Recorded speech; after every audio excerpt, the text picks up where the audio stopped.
Well, the Miami Dolphins are having a fire sale right now, and everything must go.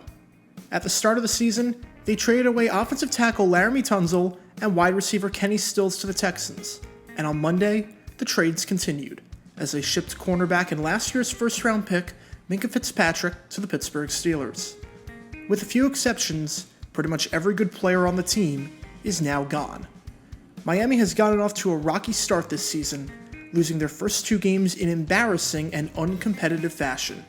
And through two games, the Dolphins have the third worst point differential in NFL history, only behind the 1973 New Orleans Saints and the 1923 Rochester Jeffersons. Through two games, the Dolphins have allowed an astonishing 102 points. However, despite all of this losing, there is a light at the end of the tunnel, and that comes in the form of the NFL Draft. Because when 2020 rolls around, the Dolphins will have not one, not two, but three first-round picks to work with. And the strategy of the Dolphins here is very clear. Try and acquire as many picks as possible, and then if you can hit on them, you're golden. The Raiders did a very similar thing last year when they wound up with 3 first-round picks after shipping away Khalil Mack and Amari Cooper. And there have been quite a few other teams in league history to wind up picking 3 times in the opening round. But then, there's the 2000 New York Jets, a team that did what no other team in NFL history had ever done before, and what no other team has ever done since. Because on April 15th, 2000, at the theater at Madison Square Garden, when the first round rolled along, the Jets were on the clock with the 12th pick, and the 13th pick, and the 18th pick, and the 27th pick. That day, the Jets picked 4 players in the first round. And this is the story of how they did it. In 1999, the New York Jets got off to a really rocky start. Now keep in mind, this was a team that the year before made it all the way to the AFC Championship game against the Denver Broncos. They were up by 10 points in the second half on the road against the defending AFC champions, and they were just minutes away from the Super Bowl. Definitely haven't seen that one before. However, they ended up losing the game 23-10 and were really shaky out of the gates the following season. It didn't help that their starting quarterback Vinny Testaverde ruptured his Achilles tendon in the first week against the Patriots, and because of that, the Jets started off just 1-6, with that one win, ironically enough, coming against the Denver Broncos. After their bye week, they were tied for the fewest wins in the league. But, to their credit, they recovered nicely. New York would win 7 of their next 9 games to finish the season at a respectable 500, and they ended the season on a 4-game winning streak. It wasn't enough to make the playoffs, as the Dolphins finished 1 game better than the Jets for that 6th and final spot. However, for being perfectly average at 8-8, they wound up getting the 18th pick in the draft. That's the easy part, since every other team gets 1 pick automatically per round. But how did the Jets get the other 3 picks that defined their historic first round on their faithful 2000 day? Allow me to explain. In 1995, the New York Jets were really bad, going 3-13. In their history up until that point, spanning over 3.5 decades, this was the worst winning percentage in franchise history. Their offense was abysmal, scoring 10 points or less in 7 of their 16 games, and outside of Wayne Corbett, they had nobody at wide receiver. Fortunately for them, the 1996 NFL Draft had one of the best receivers on paper to come out in a long time. Let's use just 40 seconds off of the clock. On the New York Jets, select Keyshawn Johnson, wide receiver, Southern California.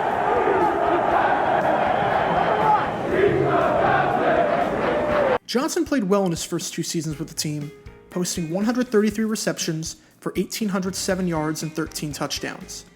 But those aren't exactly numbers you'd expect out of a guy you took with the first overall pick in the draft. But that all changed in 1998, when Johnson helped lead the Jets to the AFC Championship. He had 83 receptions for 1,131 yards and 10 touchdowns. He made it to the Pro Bowl, and he finished inside the top 10 across the entire NFL in receptions, receiving yards, and receiving touchdowns. And after that great season, it was time to talk a new contract. Head coach Bill Parcells assured Johnson that he would get his new contract. And during the 1998 season, the two sides talked about a new deal. However, the deal was highly unusual. It involved Johnson giving back money so that he could wind up making more money. And so, because the league didn't really know what to do with it in terms of the salary cap, the league rejected the new deal. And because of this, in the offseason following the 1998 season, Coach Parcells asked Keyshawn to play without a new deal, but he promised him that the contract situation would be addressed after the season. But Parcells retired after the 1999 season and was replaced by Al Groh. We'll get to his original replacement a little bit later on. Now, one thing you should know about Al Groh is that he wanted nothing to do with Johnson's new contract demands. Johnson and Groh were not on good terms, and this was highlighted at the owners' meetings in 2000, when Groh compared Johnson's contract demands to a child asking for an increase in allowance. Even though Johnson was on great terms with Parcells, once Groh came along, it was clear that the writing was on the wall. And in 1999, there was a Super Bowl contender who desperately needed help at wide receiver. The Tampa Bay Buccaneers under head coach Tony Dungy were a game away from the Super Bowl in 1999, going 11-5 and winning the NFC Central. But they had nobody to throw the ball to. Only two players on the team that season had more than 30 receptions. Jaquez Green was one of them, and the other was Warrick Dunn, who was a halfback. And Green and Dunn were the only players on the Bucs that season with at least 300 yards receiving. That's pretty bad. There were arguments, especially following a decent season by rookie second-round quarterback Sean King, that the Buccaneers were a receiver away from the Super Bowl. If they could just find someone for King to throw the ball to, they'd be golden. And Tampa Bay had 2 first-round picks to work with. In 1998, they worked out a trade with the Chargers where they gave San Diego their second-round pick in exchange for their first-round pick in 2000. So they ended up working out a trade with the Jets, where the Jets gave up their 2-time Pro Bowler and star receiver Keyshawn Johnson, and in return, the Jets got the 13th and the 27th picks in the NFL Draft. Just like that, Keyshawn Johnson was out of New York, and the Jets had 3 first-round picks to deal with. So how did they get the 4th? Bill Parcells and Bill Belichick had a very good relationship. Belichick was the defensive coordinator for the New York Giants when they won their 2 Super Bowls under Parcells, and his game plan for stopping the explosive Buffalo offense in Super Bowl 25 is still widely regarded today as one of the best defensive game plans of all time. Belichick left the Giants after winning Super Bowl 25 to become the head coach of the Cleveland Browns, where he served for 5 years and led the Browns to the playoffs and a playoff win in 1994. However, after a 1995 season where the Belichick and the Browns finished 5-11, partly because owner Art Modell announced in the middle of the season that the team was moving to Baltimore, Belichick was fired. And after Belichick got fired, he served as the defensive coordinator for the Jets for 3 seasons under head coach Bill Parcells. While this sequel wasn't quite as good as the original, as the Jets obviously didn't win any Super Bowls under this arrangement, it was still pretty good. In all 3 seasons that Belichick was the defensive coordinator, the Jets finished with a top 10 defense in points allowed. So naturally, when Parcells stepped down after the 1999 season, it was only logical that Bill Belichick would be named his replacement. So that's exactly what happened. For one day. Due to the various uncertainties surrounding my position as it relates to the team's new ownership, I've decided to resign as the head coach of the New York Jets. Belichick resigned as the head coach of the Jets in what is now an iconic press conference that changed the course of NFL history forever. I'm not going to get too much into the details about why he resigned, since there's plenty of videos and articles about that already out there. But after his resignation, the Jets wanted compensation. Roughly 3 weeks after the breach, Commissioner Paul Tagliabue said that Bill Belichick could not coach in 2000 unless the Jets gave consent or unless the Jets received compensation from another team. New England was interested in his services and started talking to the Jets about compensation. Keep in mind that Parcells was still with the Jets at this time, but he was only there now as the GM. Parcells told Patriots owner Robert Kraft that the Jets would allow Belichick to coach, if they could get a draft pick out of it. And after 40 minutes of conversations, the two sides were nowhere close on a deal. The Patriots were unwilling to offer anything above a third-round pick, and the Jets wanted a first-rounder. So the sides talked again down the road, and this time the offer was a bit more enticing than the last one. In this one, the Patriots would give the Jets a second-round pick in 2000 and a third-round pick in 2001. But for Parcells, this still wasn't enough. And at this point, it seemed like the Patriots were ready to move on.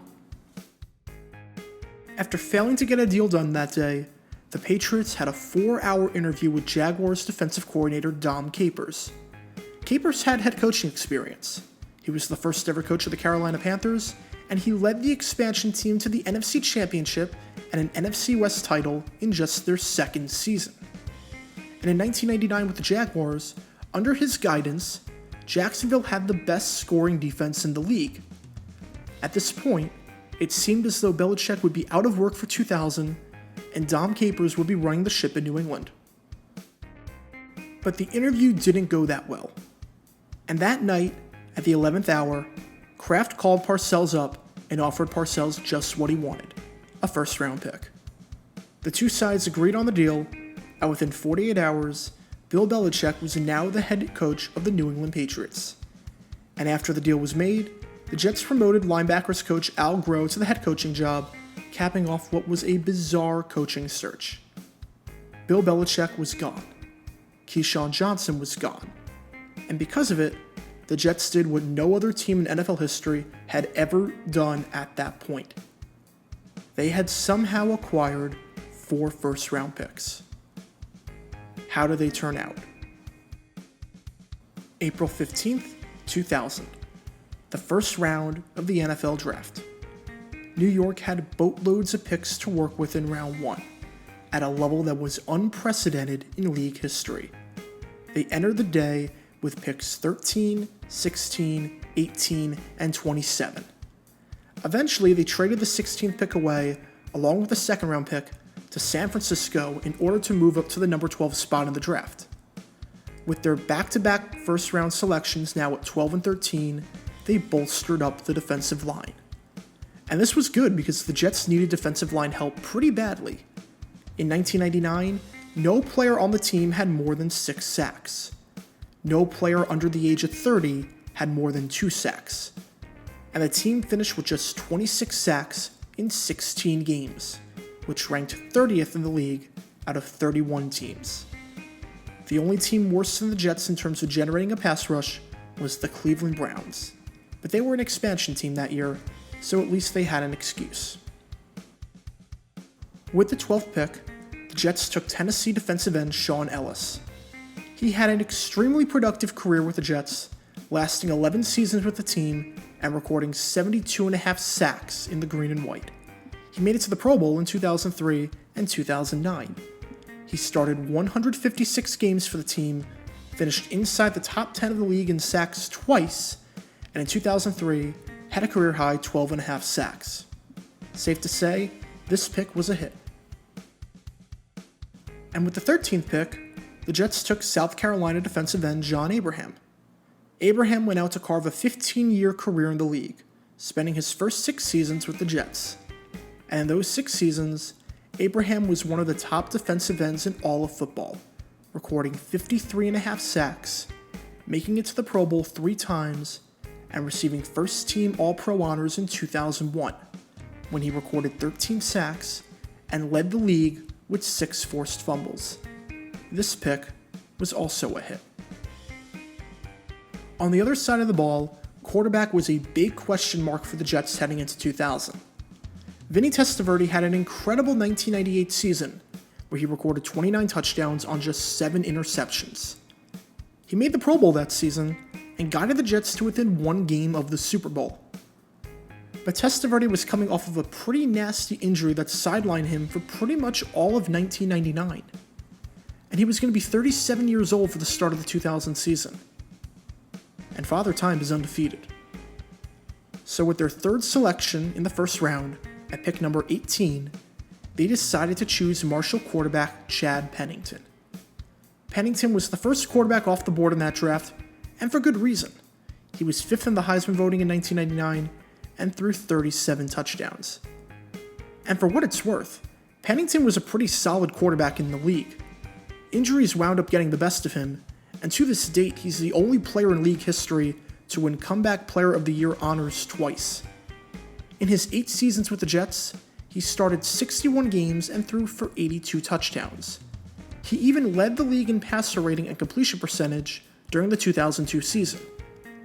By no means was he a bad player, and if he could have stayed healthy, things could have been a lot different for the Jets. And now, the Jets had 1 pick left in the first round, and they needed some help at tight end. In 1999, Fred Baxter was the team's primary starter at the position, and he finished the season with just 8 receptions. The Jets had banked years before on Kyle Brady being the franchise tight end for a decade when they decided to take him in the first round over Warren Sapp. That didn't exactly go that well. And when they chose West Virginia tight end Anthony Becht with this pick, it didn't exactly go well either. In Becht's 5 seasons with the team career, did Becht have more than 250 yards receiving. So this pick was a bit of a whiff. But at the end of the first round, the Jets had acquired not 1, not 2, not 3, but 4 new players for their team. 2 of them turned out to be Pro Bowlers. One of them, prior to getting injured, was on pace to be really, really good. They got a pretty good haul for their 4 first-rounders. From 2001 to 2010, the Jets made the playoffs 6 times. These picks laid the foundation for what is arguably, besides the late 60s, the most successful period of Jets football ever. The only problem was that the Patriots had acquired Tom Brady in that draft, and used their first-round pick on luring Bill Belichick away from the Jets. Were it not for that, things could look a lot different in terms of how the Jets are viewed today, and how that 2000 draft class for the Jets is looked back upon. So, will this plan of acquiring the first round work for the Dolphins? That remains to be seen. Remember, the Jets were a season removed from the AFC Championship when they got their 4 first-round picks, and probably could have been Super Bowl contenders in 1999 if Testaverde stayed healthy. And the Jets only gave up 1 player when acquiring those 4 first-round picks. The Dolphins are pretty bad right now, and they're practically selling the farm. But if the Dolphins can somehow get 1 more first-round pick, they'll join the Jets as the only team in NFL history to have 4 picks in the first round. When the Jets got their first-round domination, even though they drafted well, it indirectly started the Patriots dynasty in the AFC East. When the Dolphins get their first-round domination in a few months from now, they'll have the chance to end it.